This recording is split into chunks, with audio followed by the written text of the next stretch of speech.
Hey everyone, and welcome to another episode of the AnthroPuzzled podcast. I'm your host, Abby Letzinger, and every 2 weeks we'll explore how anthropologists are forging unique career paths beyond the usual academic sphere. Tune in, get inspired, and start piecing together your own career puzzle within the world of anthropology.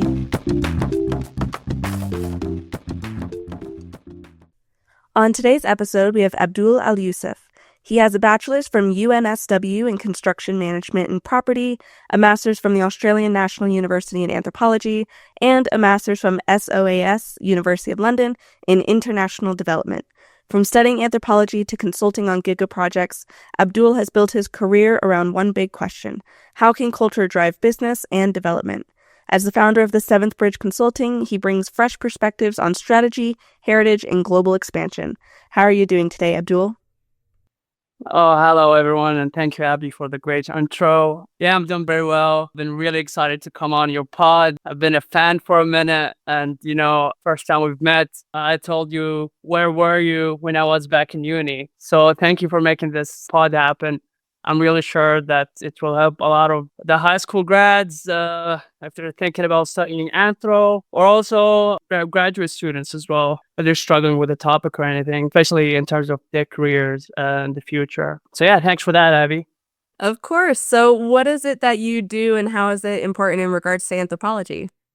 Yeah, so I am the founder of the Seventh Bridge. It's a cultural heritage consultancy. We're a private, non-profit, limited liability company. We have a unique mix of anthropologists, archaeologists, and property development experts coming in to solve that cultural aspect of any mega, giga development, or even if you're building an apartment complex, for example.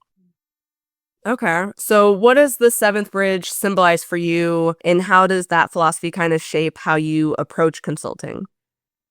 Yeah, that's a great question, Abby. So the Seventh Bridge represents connection and crossing. It's about building pathways where gaps exist. So in numerology and cultural traditions, seven often symbolizes completeness and wisdom. So for us, it represents the idea that there are six bridges that exist in traditional consulting: economic analysis, market research, strategic planning, operational efficiency, technological implementation, and regulatory compliance. But there is a seventh bridge that's often invisible, the human one. So culture, heritage, meaning making, and the lived experiences of communities. So we are the bridge that honors and integrates that dimension. So it shapes everything we do because we refuse to see communities as mere data points or market segments. So every consultation starts with the recognition that people have histories, values, and ways of knowing that predate and transcend business cycles. Now, you blend business strategy with anthropological and archaeological experience. So how do those disciplines inform each other in your consulting work?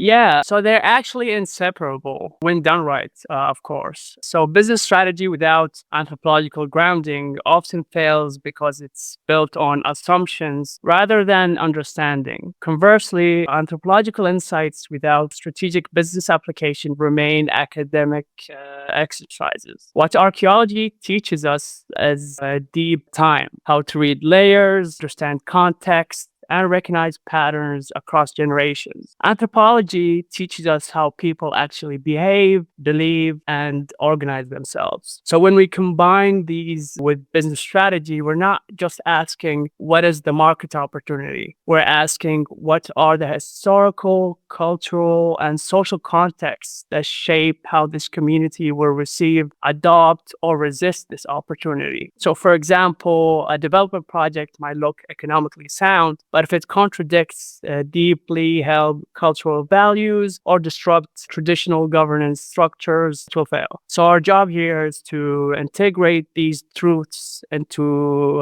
strategy from the beginning, not as an afterthought. Why do you think that most consulting firms kind of overlook the anthropological and archaeological dimensions that the Seventh Bridge prioritizes? Yeah, that's a really interesting question because there's a lot of anthropological studies that are not really published, where you have from big pharma to luxury brand, so it's a bit of a sensitive topic. Like when you're an anthropologist, if you're an anthropologist, working in marketing, a lot of anthropologists would say that, oh, you're selling out anthropology. So it's a slippery slope for a lot of people. And, anthropology has been downplayed for a long time. I mean, I do get this question a lot, whether I'm going to a job interview or it's a meeting.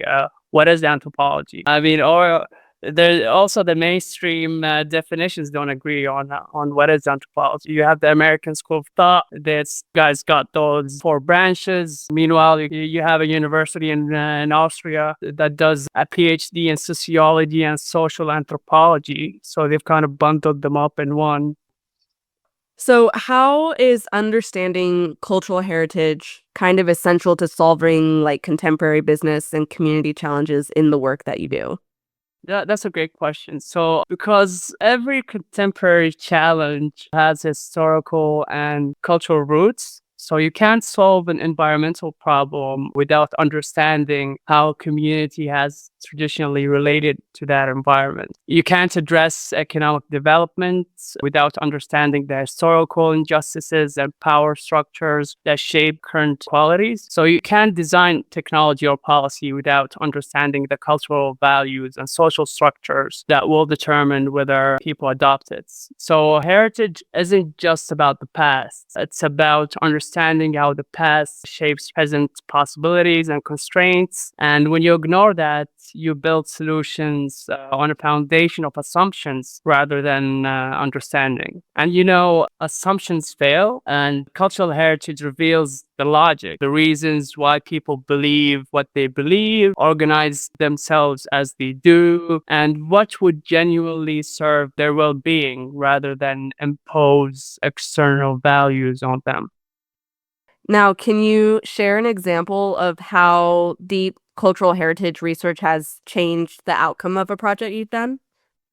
That's a really interesting question. Can't talk about a personal project that we've done due to NDAs, due to the nature of our work, of course, as well. But I can give you a broad type of answer, I'd say. So, what we constantly see across our work is that when cultural heritage research is integrated early, it fundamentally reframes how projects are conceived. Many times, clients come to us with a predetermined vision, like a development plan, policy initiative, a business expansion, and see culture as something to navigate around or manage. But deep heritage research reveals that what looks like a constraint is often a gold mine of insight. So, for instance, we have observed repeatedly, actually, how sites or regions that initially seem to present cultural obstacles actually contain rich histories of how communities have sustainably managed resources, organized themselves, and thrived for generations. So when research reveals those patterns, changes everything. Instead of asking how do we work around this culture, the question becomes how do we build on this culture? Projects get redesigned to integrate heritage preservation and safeguarding, creating community benefits mechanisms, and actually weave historical and cultural narratives into the work itself. So the projects that do this well aren't just more ethically sound, they are actually more profitable long term because, as you know, they build genuine community trust, attract conscious consumers and investors, and create what we call a social license to operate. That's what cultural intelligence does. It transforms what looks like a constraint into a competitive advantage. So we've seen this pattern across different sectors, actually, and regions. And it's one of the most compelling arguments for why cultural heritage research belongs at the table from the beginning, not as an afterthought. Right. Now, your team kind of operates as a dynamic network of freelancers assembled per project. What advantages does this kind of flexibility bring to not only your clients, but like especially when you're working across culturally diverse contexts? This model is intentional and transformative in a way. It's not a new thing, but when it's done right, it's great. So first, it allows us to assemble exactly the right expertise for each context. So if we work in a region where indigenous knowledge systems are central, we bring in anthropologists with that specialization. If we're navigating property development with archaeological sensitivity, we bring in archaeologists. This isn't a one-size-fits-all approach. It's surgical precision and matching expertise to need. And I would say second, it keeps us adaptive and current. Academic institutions can become siloed, and we're constantly bringing in fresh perspectives and cutting edge thinking. So yeah, say our freelance network is dynamic and innovative. And third, and importantly, actually, for cultural work, it allows us to employ and empower people from diverse backgrounds. Rather than centralizing talent in one office, we create opportunities for anthropologists, researchers, and cultural experts across regions and communities to participate in meaningful work on their own terms. And yeah, fourth, it's economically efficient as well. So which means we can take on projects with social impact that might not have massive budgets. So we're not carrying a massive overhead. We're mobilizing expertise where it's needed, when it's needed. Okay, so kind of the way that you guys have your dynamic network of freelancers and how you assign them per project, does that kind of help you maintain the quality and cultural coherence when you're assembling these specialized teams? Oh, 100%. That's where our unique value proposition, like let's say they were competing with a consulting firm. They have their full-time employees bidding on a project. Meanwhile, we assemble the whole team based on that project. So you get the right expertise that are experts in that specific area where the clients actually need. I think that's a big advantage that I'd say sometimes even big consulting can't compete. Yeah, it's also a lot of risk involved. I mean, I could go on and on about this, but yeah, definitely an edge. And I'd recommend all of you listeners to actually start your own limited liability company and start competing with the big dogs, the big four and all. So, how did you get into anthropology and like what kind of led you into wanting to create your own LLC? Yeah, I mean, just to correct you, it's a private nonprofit Mm. limited liability company for all of you legal anthropologists out there. Okay, so this is very interesting. Where do I start? I've been very interested in architecture and design, studied that for a bit, and then I switched to a full-on construction degree. At the point, I'd say when I graduated, I had this realization of that, oh, we're actually designing buildings, like we're actually building those buildings for humans. And I felt that I lacked that, not human understanding, I'd say. Back at the time, I would say, oh, that's sociological type of understanding to conduct those studies to allow me to be a property developer in a way. So did a bit of research, stumbled upon anthropology. I actually stumbled upon it. Never heard what anthropology is and what it's about. Then I heard about this scholarship, was a government scholarship, and they were sponsoring students for anthropology. So I applied. Ended up getting the International Chancellor's Scholarship. Was very excited. Unfortunately, didn't get the government scholarship, and that other scholarship wasn't that great. So I waited for a year and then applied again for the government scholarship. And I got in. I got the scholarship. And I've been in love with anthropology since then. I've realized that there's a lot of applications for ethnographic methodologies, and I do sincerely believe that it should be taught in most disciplines, actually. Yeah, because a lot of companies are more into quantitative data than they are qualitative data. And I think that just comes from a lack of understanding of how important qualitative data is. Now, some would kind of argue that applying ethnographic methods for commercial purposes is kind of at odds with the ethics of anthropology. If you got criticized in regards to this, how would you maintain the anthropological integrity while operating a business? I mean, I'm not selling out to anthropology. So I say this all the time, even when I'm doing interviews with freelancers. That critique deserves to be taken seriously because it points to a real tension. There's a moral obligation and there are legitimate concerns in anthropology about commodification, extraction, and the misuse of research. I don't dismiss those concerns. I try to engage with them directly, but I'd push back on the premise that commerce and ethics are inherently incompatible. The question isn't whether we are making money, it's what we are doing with our research and who benefits. Traditional academic anthropology isn't ethics free just because it's not for profit. An anthropologist can spend years studying a community, publish findings that serve primarily their career advancement,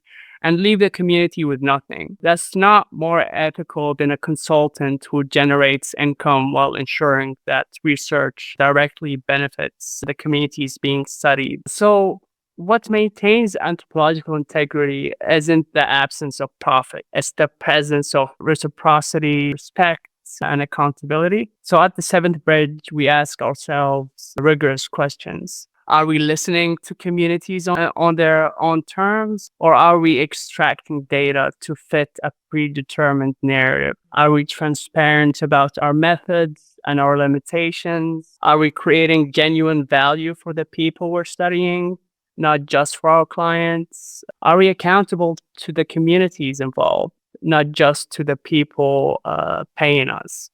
So the core ethical principles of anthropology, informed consent, do no harm, respect for persons, and reciprocity, don't evaporate in a consulting context. If anything, they need to be more vigilantly protected because there are financial incentives that could compromise them if we are not intentional.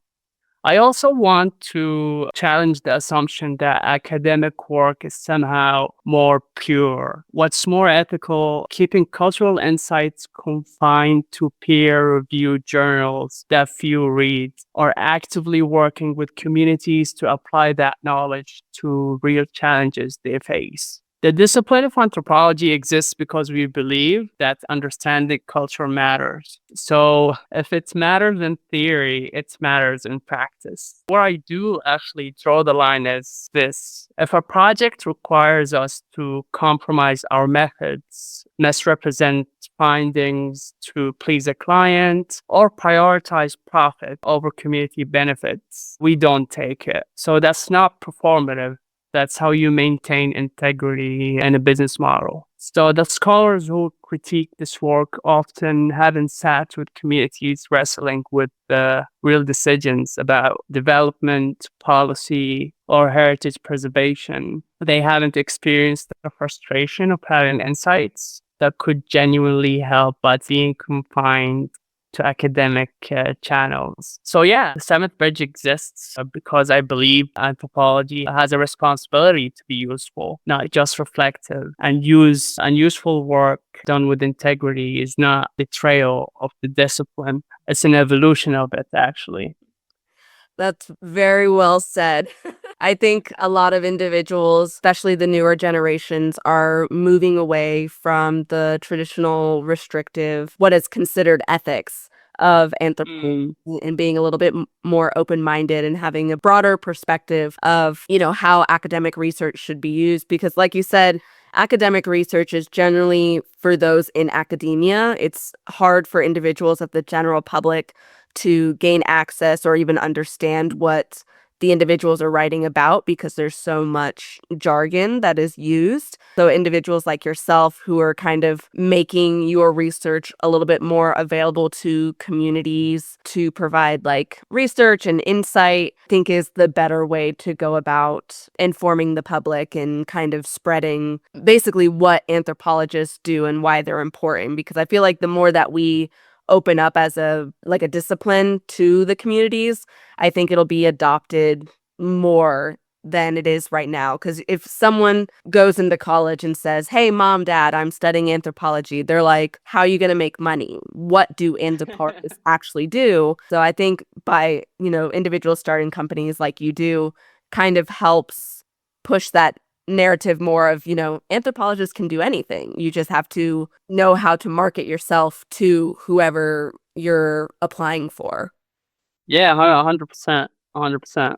Now, with the communities and organizations that you work with, what would you like them to understand about in regards to the relationship between culture and sustainable growth?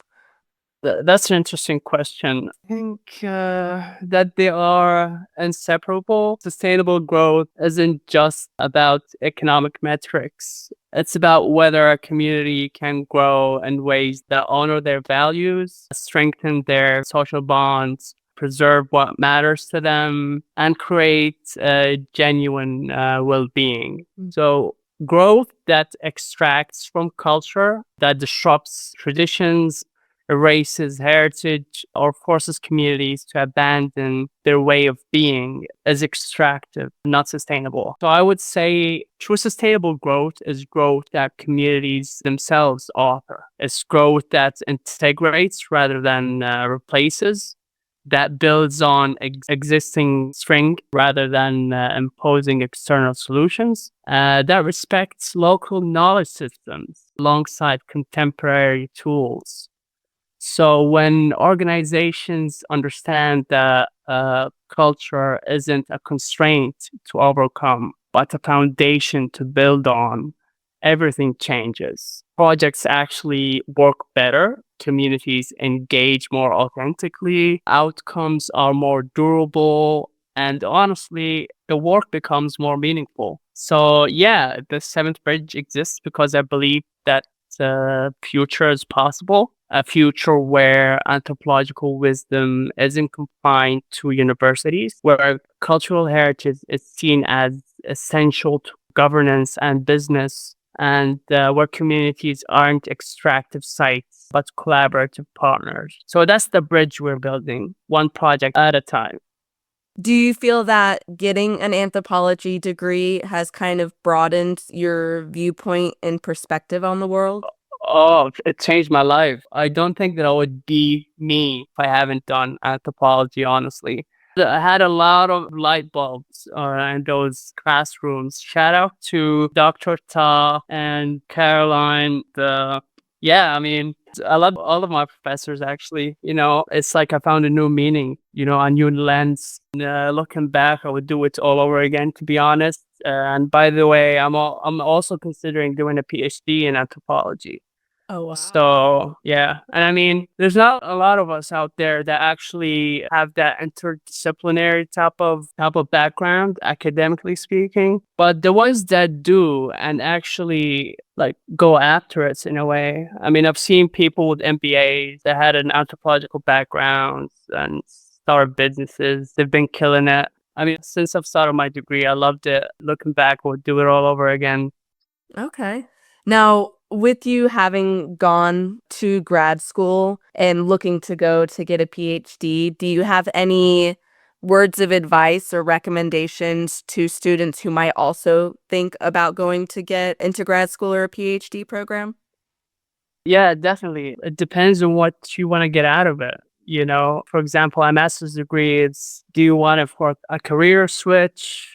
It depends on your undergraduate degree, I'd say, really. So if you've done an undergraduate degree in anthropology, you want to do grad school, then most probably you want to do a PhD because you want to be a full-on anthropologist. I mean, if you want to do a PhD, then it's most probably going to end up in the academic route. You want a tenure track. So it depends on what you want to get out of it, really. And it depends on your academic background. And if you do have or don't have work experience, and depends on the field as well.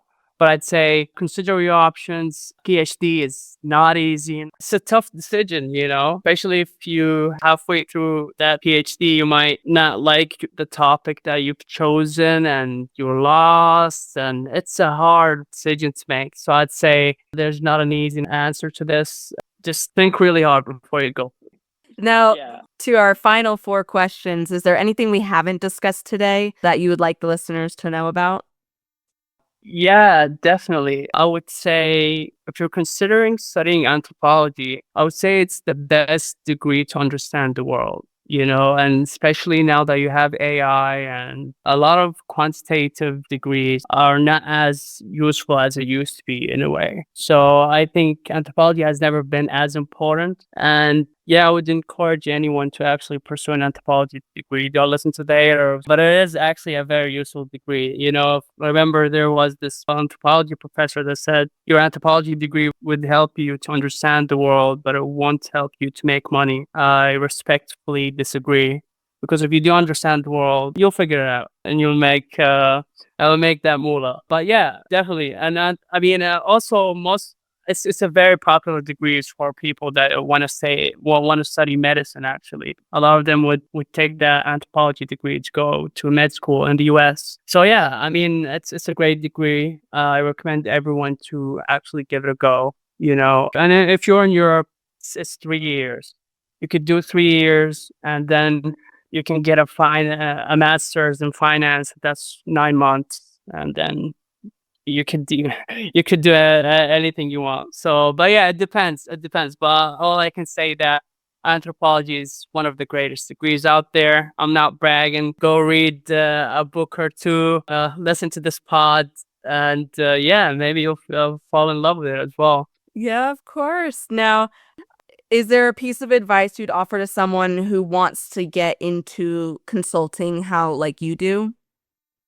Yeah, I mean, internships and volunteer wherever you can. Try to publish during your undergraduate degree if you can, but definitely volunteering and internships would be the way if you want to break into like big consulting, I'd say. You could also take the entrepreneurial route and join your university's incubators or accelerators because yeah, the ethnographic lens would really help you as a startup founder. You'll become an expert in UX and UI, and then you can break into consulting as well very easily. And then also you can partner up with a few people, thanks to the internet where everyone is a message away. You can partner up with people, collaborate on projects, and create your own LLC maybe. I've seen that happen quite a few in my 28 years. But yeah, there's ample stuff that you could do during your undergrad to break into whatever industry you want with the anthropology degree, for sure. Okay. Are there any changes you would like to see in the anthropology industry? Yes, yes. It's okay for anthropologists to do public and private sector type of work. It's not confined to academia. The world actually do need anthropologists. It's a tool for good. But unfortunately, as any other tool, it can be used for evil. But if it's looked down upon in the academic circles, that needs to change because there's the big companies from big pharma to Pepsi and Cola. They all have anthropological studies. I'm pretty sure, in a way, that it's not even published. Just so, yeah, do good with that knowledge. That's the only thing that I've been struggling with, actually. It's not selling out anthropology, and I keep thinking about that on a daily basis on every project that I work with. It gets really tough sometimes, but I haven't seen anything but support, though, from the community. But it's been a thing, since we were in school. We've been talking about it and bashing people that would use it for profit. So yeah, use that knowledge carefully. Change lives and save lives. Yeah. Is there anything that you just absolutely love about your job and what you do? Yeah, for sure. Getting to work on what I love and being your own boss type thing. That's a great feeling. You can work that 9 to 9 or you can work that 9 to 5. I mean, at the end of the day, the only thing that you can't buy is time. So use it very carefully. And also almost around, what is it, 30 to 50% of your time. Let's say that you're in a developed or world or the first world. What is it, like 80 years old? So that's like half of your life almost is that 9 to 5 or that 9 to 9. So imagine hating half of your life, So it's a good feeling waking up in the morning knowing that I'm gonna be doing something that I like. So it's a great feeling. It's a tough business, it takes a toll on you because at the end of the day, you're engaging with communities. It drains your energy sometimes, but it's a very rewarding feeling when you see that you're actually making an impact. Perfect. Well, I guess my final question for you is, where can listeners learn more about you and what you do? Yeah, well, we're planning on launching a podcast of our own, actually. Awesome. And we're also doing a monthly webinar on LinkedIn where we do invite industry experts covering a topic at the intersection of cultural heritage, innovation, and property development. You can check it out on the Seventh Bridge LinkedIn page, and it's going to be an interesting one. Well, I just want to thank you so much for coming on my podcast and taking the time out of your day to talk about your company and what you do. I appreciate it, Abby. Thank you. Of course. I want to thank you again for this. Actually, this is a great initiative. Us anthropologists, we do have a responsibility to raise awareness. And I mean, as I said, the only two pods that I've liked, at least, were the making the strange familiar and making the familiar strange. Two different pods. You gotta check those out. But yeah, there's not much on anthropology out there. So I do want to thank you for helping us out there and raising awareness about the field and the discipline and the values of it. And yeah, I think the world needs more anthropologists. I agree. They definitely do, especially in today's world. Yeah, we need more of us. For sure. Well, thanks, Abby. Alrighty then. Well, you have a fantastic rest of your evening, and I hope everything works out and goes well for you. Appreciate it, Abby. You too. And keep doing what you do. You're making a positive impact in the world. Cheers. Thanks for listening to another episode of AnthroPuzzled. This show was produced by me and distributed in collaboration with the American Anthropological Association. A special thanks to Cheyenne Brewer for editing the website, L. Akers for the incredible logo design, and to AnthroPuzzled's interns for the episode descriptions. The music is courtesy of Chad Crouch, aka Poddington Bear of Sound and Picture. If you have any questions, you can reach me at abby.letzinger@anthropuzzled.com or as AnthroPuzzled on Instagram, Facebook, and YouTube. Until next time.